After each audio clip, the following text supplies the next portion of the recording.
Hello बच्चों, आज हम सीखने वाले हैं मल्टीप्लाई, जो कि हम सीखेंगे नई मेथड जापानीज मेथड से।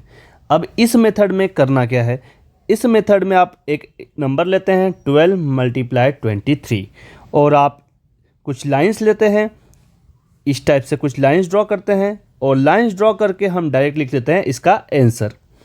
तो अब ये मल्टीप्लाई हमने लाइंस की हेल्प से किया और इसका हमने डायरेक्ट आंसर लिख लिया। तो सबसे पहला क्वेश्चन मन में यही आता है कि लाइंस की हेल्प से मल्टीप्लाई कैसे पॉसिबल है। तो चलिए सीखते हैं इसी चीज़ को। तो जैसा कि हमारे पास आप देख रहे हैं नंबर क्या है, हमारे पास नंबर है 12 मल्टीप्लाई 23। अब इसके लिए आपको करना क्या होगा, तो सबसे पहला नंबर आप देखेंगे तो 12 में सबसे पहला नंबर है 1। तो इसके लिए आपको एक लाइन ड्रॉ करनी होगी, तो हमने एक लाइन ड्रॉ कर दी। उसके बाद आप देख रहे हैं कि आपके पास सेकेंड नंबर है 2। तो इसके लिए आपको दो लाइंस ड्रॉ करनी पड़ेगी, बट वो दो लाइंस जो हमारी फर्स्ट लाइन से थोड़ी सी डिस्टेंस पे होनी चाहिए। फिर हमारा मल्टीप्लाई लगा है। अब मल्टीप्लाई के बाद नेक्स्ट नंबर हमारे पास 2 है, तो इसके लिए आपको दो वर्टिकल्स लाइंस ज्वाइन करनी पड़ेगी। तो यहाँ पे हम दो वर्टिकल्स लाइन को ज्वाइन कर देंगे हमारी हॉरिजॉन्टल लाइन से। फिर हमारे पास नेक्स्ट नंबर है 3। तो 3 लाइंस हमें ड्रॉ करनी है और वो भी वर्टिकल करनी है, बट थोड़ी सी हमें डिस्टेंस पे करनी है। तो ये हमने अभी हमारी लाइंस ड्रॉ कर ली है। अब हम देखेंगे कि ये ब्लू और रेड लाइंस एक दूसरे को कहाँ कहाँ कट कर रही है। तो आप देखोगे सबसे पहले काउंट हमें करना होगा, यहाँ से नीचे से स्टार्ट करेंगे। तो ये यहाँ पर फर्स्ट टाइम कट किया, यहाँ पर सेकेंड टाइम कट किया, ये थर्ड टाइम, ये 4 टाइम, 5 एंड 6। तो 6 टाइम्स यहाँ पे कट किया है, तो आप यहाँ पर लिख देंगे 6। ये हमारा फर्स्ट नंबर आ गया। देन हमें इन्हें क्रॉस देखना है कि यहाँ पर कितनी बार कट किया है, डायगोनल में देखना है। तो आप देखेंगे 1 time, 2 time, 3 time, 4 time, 5, 6 and 7।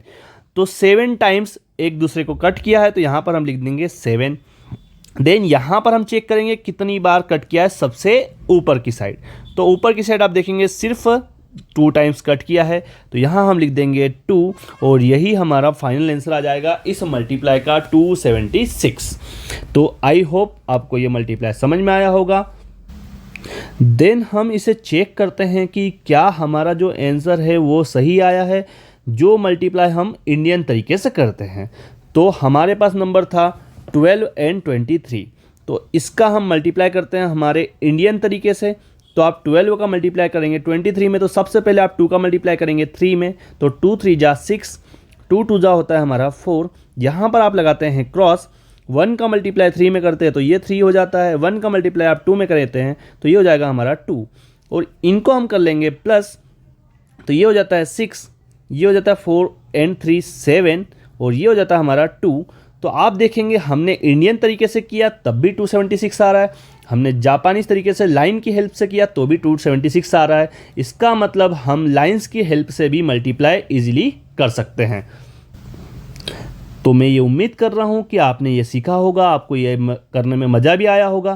तो इसके लिए आपको ये खुद से ट्राई करना है। एक नंबर आपको मैं दे रहा हूँ, इसको आप ट्राई करके कमेंट सेक्शन में लिख सकते हैं इसका आंसर क्या आएगा। तो ये मैं आपके कमेंट का वेट करने वाला हूँ। तो बिल्कुल आप जैसे ही इस वीडियो को देखते हैं और आप ट्राई करते हैं तो कमेंट सेक्शन में आंसर लिखना भूलिएगा मत। और यदि वीडियो आपको पसंद आ रहे हैं और ऐसे वीडियो और भी देखना चाहते हैं तो लाइक शेयर एंड सब्सक्राइब करना ना भूलें। Thank you so much.